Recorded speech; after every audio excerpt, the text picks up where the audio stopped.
یہاں پر person to person very کرتا ہے.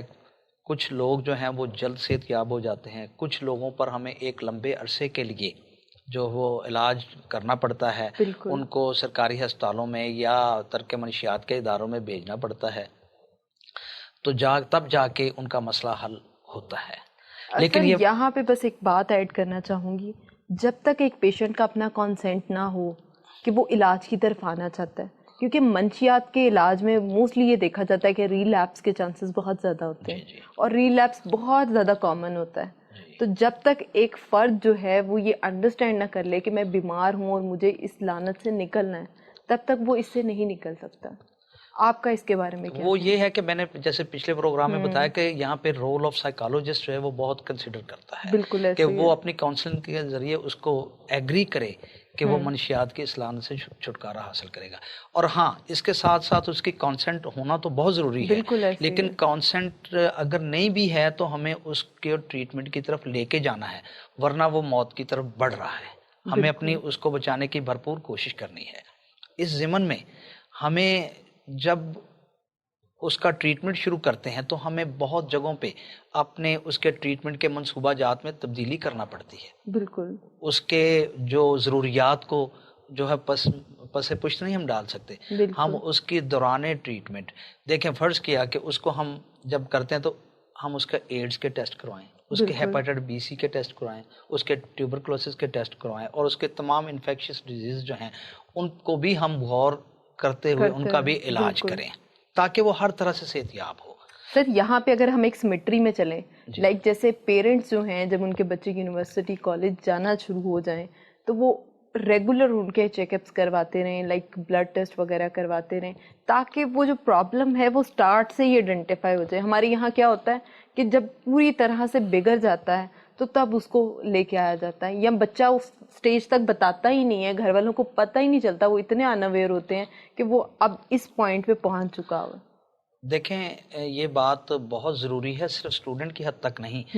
میں کہتا ہوں جتنے بھی سرکاری اداروں میں کام کرنے والے لوگ ہیں، اساتذہ کرام ہیں اور اسٹوڈنٹس ہیں، ان کا یہ گورنمنٹ کا رول ہے، اور بہت سارے دیگر ممالک میں تو اس پہ بڑی سختی سے عمل ہوتا ہے کہ اینولی ہر بندے کا ایک چیک اپ ہوتا ہے. ضروری نہیں کہ وہ منشیات ہی کا ایڈکٹ ہو سکتا ہے کہ اس میں کوئی ایسی بیماری آ جائے جو اس کے کولیگز کے لیے، اس کے ساتھی طلبہ کے لیے، اس کے جو ساتھی فیلوز ہیں ان کے لیے بھی وہ مشکلات ہوں. جیسے ابھی کووڈ آیا اور ہم لوگوں نے ایک دوسرے سے جو ہے ڈسٹنس جو ہے وہ اس کو ضروری سمجھا، تو اگر وہ اس میں منشیات کے علاوہ بھی کوئی ڈیزیز آ جاتی ہے تو پھر بھی اس کو آئسولیٹ کرنا اگر ضروری ہوگا تو وہ کریں گے، یا پھر ٹریٹمنٹ ہوگا اس کا.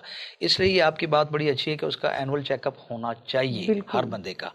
اور جیسے میں نے پہلے بتایا کہ وہ میں نے جو اسکوپ آف ٹریٹمنٹ ہے ڈرگ ایڈکٹس، اس کو ہم نے جہاں جہاں امپلیمنٹ کیا ہے اس کے بڑے اچھے نتائج ملے ہیں. اور اگر یہ ریہیبلیٹیشنز کے ادارے جو ہیں اس کو فالو کریں تو میں بڑا یقین سے کہتا ہوں بہت اچھی سر مینیجبلٹی اور کیور ہو سکتا ہے. ہاں جی، بہت اچھے ریزلٹس آ سکتے ہیں.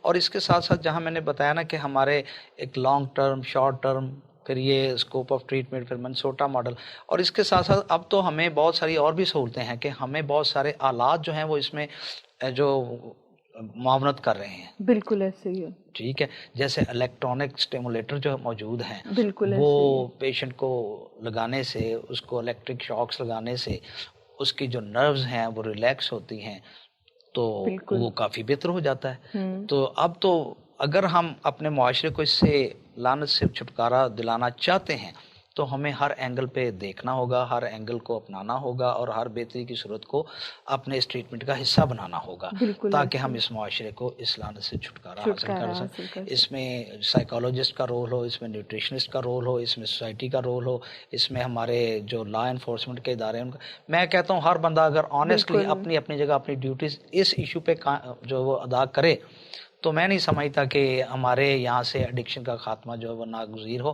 میں سمجھتا ہوں کہ یہاں پھر ایڈکشن کا سروائیو ناگزیر ہو جائے گا. بالکل ایسے ہی ہے، بالکل ٹھیک کہہ رہے ہیں سر. سر ہمارے دیکھنے والوں کو لاسٹ پہ کوئی میسج دینا چاہیں، کیونکہ ہم نے بات کی ڈرگ ایڈکشن کے اوپر، تو اگر آپ ہمارے دیکھنے والوں کو، جس میں ہماری نوجوان نسل بھی ہے، عام دیکھنے والے افراد بھی ہیں، تو ان کو کوئی میسج ایسا کنوے کرنا چاہیں کہ وہ اس لعنت سے چھٹکارا حاصل کر سکیں. دیکھیں، جیسے کہ ہمارا یہ ٹاپک ہے کہ how we can save the society from drug addiction. بالکل. تو یہاں پہ میرا صرف یہی میسج ہے کہ اگر ہم باپ ہیں تو ہمیں اپنے اولاد کے لیے وہ تمام میئرز دیکھنا ہے جو اس کو اس لعنت سے بچا سکے. اگر ہم بھائی ہیں تو ہمیں بڑے بھائی کی حیثیت سے، اگر ہم معاشرے کا کوئی فرد ہیں، اگر ہم کسی ادارے کے سربراہ ہیں، تو ہمیں اس ایشو پہ بڑی ایماندارانہ اپنی سروسز اپلائی کرنے سے میں یہ سمجھتا ہوں کہ ہمارے نوجوان ہی نہیں، ہمارے معاشرے کا ہر فرد جو ہے وہ اس سے بچ سکتا ہے. لیکن اس کے لیے ہمیں صرف اور صرف 1 پوائنٹ ایجنڈا جو ہے آنیسٹی سے اس پہ کام کرنے کی ضرورت ہے. وہ 1 پوائنٹ ایجنڈا یہی ہے کہ ہم اس ایشو پہ بڑی ایمانداری سے اپنی تمام سروسز اپلائی کریں، تمام اپنے جو اپنی صلاحیتیں ہیں ان کو بروئے کار لائیں. تو انشاءاللہ اللہ کے فضل و کرم سے وہ دن دور نہیں کہ جب ہمارا یہ معاشرہ، مسلم معاشرہ جو ہے وہ واقعی اسلامی ریاست کا ایک آئینہ دار بھی ہوگا، اور منشیات کے خاتمے کے لیے جو ہے وہ ان لوگوں کا اگر رول مثبت رہا تو انشاءاللہ یہ بالکل ایڈکشن فری معاشرہ بن سکتا ہے. بالکل. تھینک یو سو مچ سر. امید کرتی ہوں کہ ہمارے دیکھنے والوں کو آج کے ایپیسوڈ سے بہت کچھ سیکھنے کو ملا ہوگا. اگر آپ کا کوئی بھی کوشچن ہے ڈاکٹر فاروق سے یا مزید کسی ٹاپک کے بارے میں جاننا چاہتے ہیں تو آپ نیچے کومنٹس میں ہمیں بتا سکتے ہیں. آج کے پروگرام میں ہم نے بات کی تھی ڈرگ ایڈکشن کے اوپر کہ ہماری نوجوان نسل میں جو ہے وہ یہ بہت زیادہ کامن ہے. اس کے علاوہ عام افراد جو ہماری سوسائٹی ہے اس میں بھی بہت زیادہ کامن ہے. اس کے علاوہ ہم نے بات کی کہ وہ کون سے ٹریٹمنٹ میتھڈ ہیں جن کے تھرو جو ہے وہ ہم اس ایڈکشن سے نکل سکتے ہیں. تو اسی کے ساتھ مجھے دیجیے اجازت. اللہ حافظ.